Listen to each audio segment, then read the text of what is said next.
Let me preface this by saying that I was someone who was almost always in the top classes in high school. I say this not to build myself up, but just to say that I know what it takes to get into those classes. Most of the time in the A classes, you'd get maybe 2 or 3 kids who were genuinely gifted, 7 or 8 who were solidly above average, and then the other 20 would be varying degrees of average, but mostly compliant with the teachers, so they'd get into the top classes mostly because they were kinda easy to be in a room with. This wasn't really that uncommon.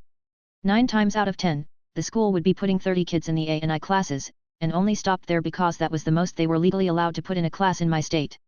The lowest classes would typically have a smaller class size, maybe 15 or 20.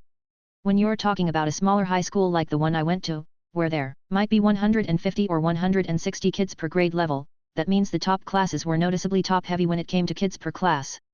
Some of this was just because it made the school look good. They could flip it around and say, look at how well our students are doing, so many of them get into the top classes. Some of this, perhaps a smaller part, was to build up the kids' self-esteem as well. Another thing to consider here is that high school is designed in such a way that basically anyone can pass. As long as you have average intelligence, you show up to school most days, and you hand in your homework, you're gonna get passing grades. You really do have to be one of the dumbest kids imaginable or just one of those kids who doesn't try to be failing. It sorta has to be that way, too.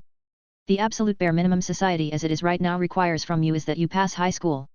A lot of what they're trying to teach you when you're a teenager is the bare minimum that you need in order to function in society today. It isn't like that in Take or university because they're trying to teach you more specialized skills and information, so they're not going to make it so just anybody can pass. I think this is why a lot of self-proclaimed former gifted kids get caught up on it when they see that they did well in high school but struggled academically afterwards. They haven't really gotten to a point where they realize how much of what they teach you in high school is the absolute bare minimum you need in order to operate in society today, so they kinda just assume that getting test scores in the 80s and 90s must mean they're a genius instead of the correct conclusion that the bare minimum was easy for them to pick up. And yes, mental health issues, ad/ad, and autism can help explain why some people on social media claim to be former gifted kids. I reject this as a major factor, though. Stupid people can be mentally ill or neurodivergent, and most of the time, they're aware of it. I think for most people who claim to be former gifted kids, the real issue is a self-awareness one.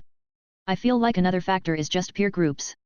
When you're 17, most of the people you know are teenagers you've known for years.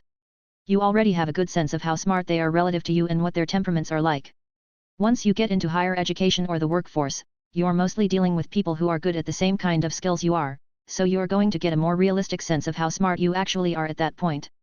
Some people just don't handle that well and start opening that they were former gifted kids instead of taking it as a sign that maybe they were always around average.